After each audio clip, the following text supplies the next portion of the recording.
Orang bilang Israel nggak bisa dikalahkan. Sebetulnya hingga sekarang pun Palestina nggak bisa dikalahkan.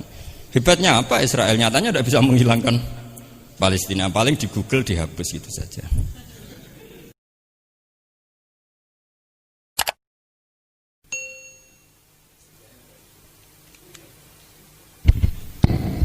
Assalamualaikum warahmatullahi wabarakatuh. Bismillahirrahmanirrahim. Tabarakalladzi nazzala al-furqana 'ala 'abdihi liyakuna lin-'alamin nadhira. Allahumma shalli 'ala sayyidina Muhammadin wa 'ala alihi wa sahbihi wa sallim asma'in nama ba'du. Yang kita hormati bersama Syekhina Murabbi Ruhina Kiai Haji Maimun Zubair wa ahli baiti. Juga enggak lupa Mas Hakim sebagai direktur atau termasuk penguasa ya, penguasa TV 9 yang tadi mempromosikan TV 9. Karena ini nuansanya seminar, maka saya punya pemikiran yang berbeda biar kesannya itu udah kong kali kong. Saya melihat bahwa kita ini sudah subjek bukan objek. Karena setahu saya santri-santri itu misalnya ngapalkan alfiah capek terus manfaatkan lihat sinetron. Jadi mereka itu alat untuk kita terhibur. Bukan kita diperalat sinetron, tapi kita memperalat sinetron. Misalnya tadi beliau cerita bapak-bapak jadi korban karena ibu-ibu melihat bapak-bapak yang ganteng pakai jas uangnya banyak. Sebetulnya ibu-ibu juga jadi korban karena nggak secantik yang di TV. jadi ini penting saya ketahui. Begitu juga melihat Real Madrid misalnya. Kita ini kalau ngidolakan pemain lokal, kan datangkan pelatih, ngelatih itu mahal, bikin stadion mahal, mendingan ngidolakan yang sudah jadi. Lagi-lagi mereka kita jadikan objek dari keinginan kita yang nggak mau repot-repot ya beli yang instan itu. Jadi ini mungkin yang saya beda dengan beliau. Saya ini sering ketemu para dokter, para profesor di Jogja. Bahkan saya bikin komunitas grup diskusi kematian.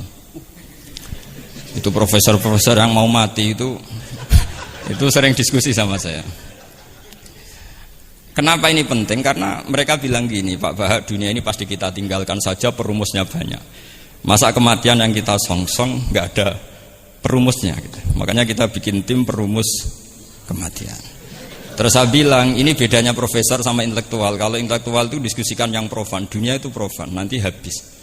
Kalau kematian itu abadi. Maka untuk orang jadi profesor, sarannya harus tahu tentang kematian. Dari provokasi ini banyak teman-teman diskusi kematian ini. Ini penting saya utarakan karena dunia apapun hebatnya seperti yang dipandang Mas Hakim bisa dibalik juga. Misalnya orang bilang Israel nggak bisa dikalahkan. Sebetulnya hingga sekarang pun Palestina nggak bisa dikalahkan. Hebatnya apa Israel? Nyatanya tidak bisa menghilangkan Palestina. Paling di Google dihapus itu saja. Sama. Apa sih hebatnya punya TV banyak, pemirsanya banyak? Sebetulnya TV itu menggantung banyak pemirsa, dan itu kita. Sebetulnya mereka yang bergantung kita, apa kita yang bergantung mereka? Zaman ibu-ibu belum ada sinetron, mereka terhibur, ngerasani tonggo, petanan, macam-macam. Artinya punya cara untuk hiburan. Lalu TV-TV ini menjadikan mereka objek untuk jadi kaya. Ini gimana supaya kita jadi kaya, mereka jadi pemirsa, jadi apa, macam-macam. Jadilah kita objek. Tapi karena kita orang pinter, ibu-ibu pinter, sebenarnya TV mereka subjek juga ibu-ibu. Delok bojone ra ganteng ya delok yang di TV kan gitu. Jadi ini pembanding saja karena ini acaranya seminar, nanti eksekutornya yang penasehnya Gus Yofur, muharirnya ini nanti itu. Jadi menurut saya ini saya seperti pesan Gus Iit, kita sersan saja, serius tapi santai. Karena setahu saya sering diskusi sama Gus Yofur. Kemarin diskusi tentang waktu di Denmark, di Eropa itu disamakan, dikonversi waktu yang ada katulistiwa. Apa setiap negara punya aturannya sendiri. Karena Denmark itu ada masa tertentu yang siang itu sampai 3 bulan. Sampai sekarang saya sering diskusi sama beliau tentang itu. Terus tentang Mina Jadi, tentang macam-macam lah. Setahu saya begini ya, pernah ada guyonan di beberapa ulama. Pernah dipertanyakan, cengkeh itu kan wangi, sehingga kalau kue tar itu dikasih cengkeh. Oke, kita sepakat dalam konteks bikin kue tar itu cengkeh dikategorikan pewangi. Lalu kategorinya adalah pewangi. Pertanyaannya berarti kalau orang haji, ihram, merokok itu wajib bayar dam karena pakai pewangi. Itu hampir putus. Karena dikonsensus oleh ahli-ahli pakar kue itu termasuk kategori pewangi. Tapi ketika ada pembanding ini Mas, ini pentingnya pembanding. Lalu berarti orang Jumatan disunatkan rokok, kan harus pakai kesunatannya kan pakai pewangi gitu. Nyatanya tuntas juga. Enggak jadi, akhirnya keputusan itu udah jadi.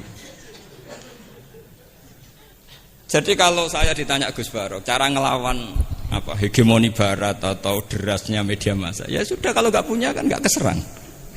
Makanya saya tidak punya gitu. Jadi orang susah ada gelombang pornografi kan karena lihat. Gus Barok mungkin lihat sehingga merasa ada gelombang pornografi. Lah saya kan tidak punya, makanya saya nggak serang. Karena dulu ngaji saya itu Darul Mafasid Muqaddamun ala Jalbil Masoleh. Kalau disara-saran saddan lidzaro'e, kalau rawan bahaya ya tidak usah. Ya saya kira gitu, kira-kira alasan saya kena. Selain mungkin saya tidak kuat beli Gus Barok, tapi kan tidak pantas saya termasuk orang yang dianggap keren terus nggak kelar itu, tidak mampu beli. Tapi yang saya mencintai anak-anak Anwar karena sealma mater dengan kita, dan nanti kalau misalnya ada tanya jawab ya biasa saja seperti dulu. Anda tidak harus yakin saya benar, meskipun Anda jangan yakin pendapat Anda benar. Tapi masalah media memang mulai dulu Banu Tamim itu pernah juga datang ke Rasulullah bilang innamat hanazinun wa dhammana syainun, itu masyhur. Ya Muhammad, kita ini iman tanpa dijajah Anda. Kita iman karena bukan kalah perang, dan kita komunitas yang besar. Sehingga perlakukan kami dengan khusus. Karena sekali saya muji Anda, maka pujian kita adalah menjadi zainun laka, menjadi hiasan, menjadi pencitraan yang bagus bagi Anda. Wa inna dhammana syainun, sekali kita mengkritik kamu, maka kamu dalam bahaya. Syainun, maka kamu akan hina. Apa jawab Rasulullah? Enak saja Nabi jawabnya. Zaka Allah. Kita ini orang iman. Kalau dikritik media ya tenang saja. Yang penting indallah benar. Nah mungkin saya latihan di makom itu sehingga saya itu sama media biasa saja. Istri saya lihat sinetron. Setahu saya gitu. Bersumpek gitu, delok dunia gitu. Hiburan delok sinetron. Ini sebenarnya kita subjek apa objek? Kalau menurut Mas Hakim objek. Kalau saya ya kita subjek. Kalau bosan ya ganti saja. Kalau bosan ganti. Jadi kita yang memainkan mereka, bukan kita yang dimainkan mereka. Wong yang pegang remote kita. Nah, saya kira ini yang ringan-ringan saja seperti pesan Gus Iyad tadi, sersan itu serius tapi santai. Ya biasa saja menurut saya, ini zaman nggak bisa dilawan ya. Saya juga beberapa kali ketemu menteri, ketemu pejabat ya, kita sering diskusi. Kadang-kadang mereka bilang, Gus, mbok ya usul tentang sebetulnya tata negara itu kayak apa. Saya bilang ini basa-basi, ada pakarnya. Tata negara itu sudah ada pakar. Kalau sampean tanya tata akhirat, saya jelaskan. Ya tata akhirat itu kamu di dunia harus sujud. Dunia ini nanti profan, jabatan menteri itu profan. Kalau akhirat itu abadi. Akhirnya ngaji sama saya. Enggak bab itu tapi ini penting, bagaimanapun kita umatnya Nabi yang diamanati menyelamatkan umat ini sampai dunia akhirat. Kalau yang di dunia sudah ada spesialis ya kita terima. Bagaimanapun orang Islam itu kalau bisa ya fit dunya hasanah. Tapi yang sudah agak-agak berKTP akhirat kayak saya jangan dipaksa. Ini penting ya, karena memang ayatnya wafil akhirati hasanah gitu. Jadi kita tidak boleh hanya bicara kompetisi antar TV macam-macam. Kalau antar program pengajian mau saya, karena itu. Ya saya kira demikian, ini penting ya pembanding itu. Karena saya punya cerita ya, betapa Rasulullah SAW ini sangat-sangat akademik ya. Saya punya cerita agak serius. Setelah ini selesai, saya ini terakhir Gus Bara. Suatu saat ada seorang sahabat, ini yang disetujui atau diamini oleh para ahli tafsir. Dia perang gitu atau ditugaskan ke Nabi itu. Di kitab saya sahabat itu namanya Muhallam bin Jassamah. Saya nggak tahu kalau nama itu di kitab Anda karena beda kitab namanya beda. Dulu itu kalau saya jago Tyson, kok Tyson kalah, oh di TV saya Tyson menang gitu. Tapi semenjak ada real time katanya nggak mungkin itu. Kalau Tyson menang ya menang semua. Tapi kalau kitab itu beda. Di ayat idza darabtum fi sabilillahi fatabayyanu itu. Kemudian Muhallam bin Jassamah ini membunuh satu orang. Di kitab saya namanya itu Amir bin Atbad. Setelah dibunuh, padahal orang ini setelah terdesak melafadzkan la ilaha illallah Muhammadur Rasulullah. Dalihnya ini kan tentang informasi juga ya, ini kaitannya masih informasi. Saya bukan menyempal dari tema. Ditanya sama Rasulullah, Kenapa kamu tetap bunuh padahal dia sudah melafadzkan la ilaha illallah? Kata dia, innama qalaha muta'awwidzan. Dia melafadzkan itu karena muta'awwidzan saja, ingin berlindung dari serangan kita. Kata Nabi masih ya Nabi itu kan enggak mudah terpancing emosi. Halla syaqaqta an batnik. Mbok kamu bedal ya atau kamu bedah lah. Hatinya isinya kayak apa? Si mulaham tadi masih balik loh. Ya Rasulullah, law syaqaqtu batnahu akuntu a'lamu ma fi qalbi. Kalau saya bedah, apa saya terus tahu apa isi hatinya? Kata Nabi, ya kamu tetap nggak tahu meskipun kamu bedah hatinya, kamu tetap nggak tahu. Kenapa engkau nyuruh bedah ya Rasulullah?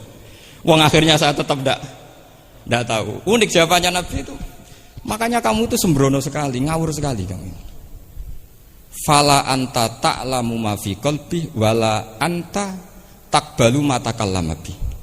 Kamu itu orang aneh. Tahu hatinya ndak akan tahu, tapi menerima omongan yang zahir juga gak mau. Terus mau kamu apa? Kemudian orang ini itu dianggap punya kesalahan besar. Satu, bantah Nabi dan membunuh orang sing talafadhu bi kalimati la ilaha illallah. Akhirnya ketika dimakamkan itu lafadhul ardu. Dimuntahkan oleh bumi sampai 3 kali. Terus Rasulullah ngendikan innal ardo taqbalu man huwa syarrun minhu walakinnallaha wa'adzakum alla ta'udu. Sebetulnya bumi itu sering menampung orang yang lebih jelek ketimbang dia. Kita tahu dulu bumi yang nangkung Namrud macam-macam lah, Abu Jahal, Abu Lahab. Tapi kenapa ini jadi begini, enggak diterima bumi? Karena Allah wa'adzakum alla ta'udu. Allah memberi nasihat supaya kamu tidak mengulang. Artinya begini teman-teman santri ya, dalam menerima informasi itu ada hal-hal yang butuh kita sikapi. Ada yang enggak misalnya gini. Masalah talafut bi kalimati syahadah, bi kalimatai syahadah. Itu siapapun yang melafadzkan harus kita terima karena ini kalimat sakral. Bahkan ketika terdesak, yaitu masyhur itu dalam cerita sebagian kitab, Usama bin Zaid itu pernah membunuh orang padahal sudah talafadhu bi syahadatin. Itu sama Nabi disalah-salahkan. Padahal kata Usama, tapi dia sudah memotong tangan kita, kaki kita. Masa pas kita punya kesempatan tidak boleh bunuh ya Rasulullah? Kata Rasulullah tetap saja ngendikan kaifa tasna'u bila ilahil wahida ja'at yaumal qiyamah. Terus begitu. Nah ini kalau dalam ilmu tafsir atau ilmu hadis disebut kebenaran absolutisme. Sehingga ada hadis mangqala la ilaha illallah dakhalal jannah wa in zana wa in saraka. Kalau di bab fikih informasi itu bisa kita terima kalau mukhbirnya itu adil, datanya valid. Tapi khusus kalimat syahadat itu tidak, wa in zana wa in saraka harus kita terima. Sehingga kita tidak pernah mengkafirkan orang fasik. Misalnya lonte ditanya Tuhan siapa, ya Allah. Rektor Al-Azhar jawabnya ya Allah. Ketua MUI ya jawabnya ya. Jangan karena misalnya copet bilang Tuhan itu Allah, terus MUI bilang, wah saya tak jawab yang lain dah, nanti sama gitu. Nah, saya pernah ditanya sama dosen di Jogja, Pak Bahak, kenapa ada kata wa in zana wa in saroko? Kesannya itu Islam membolehkan zina. Terus saya bilang, ini contoh absolutisme kebenaran. Jadi kalau kebenaran itu absolut, kita terima dari siapa saja. Tukang becak ngomong dapat 2 tambah 2 ya 4. Lonte bilang 4, pakar matematika 4, rektor UGM nanti ya bilang 4. Sama. La ilaha illallah itu kalimat yang absolut. Sehingga di TV misalnya, apapun TV Yahudi atau TV Nasrani, kalau programnya itu benar menerangkan kebenaran, meskipun mereka niatnya bisnis, tapi kalau kalimat itu kalimat yang benar, ya mau tidak mau kita terima. Terus kedua, ada informasi yang kita sikapi dalam suasana genting. Kayak zaman perang Uhud, ada isu bahwa Rasulullah itu kutilah, dibunuh. Kemudian ini melemahkan para orang Ansor dan Muhajirin atau Muhajirin dan Ansor.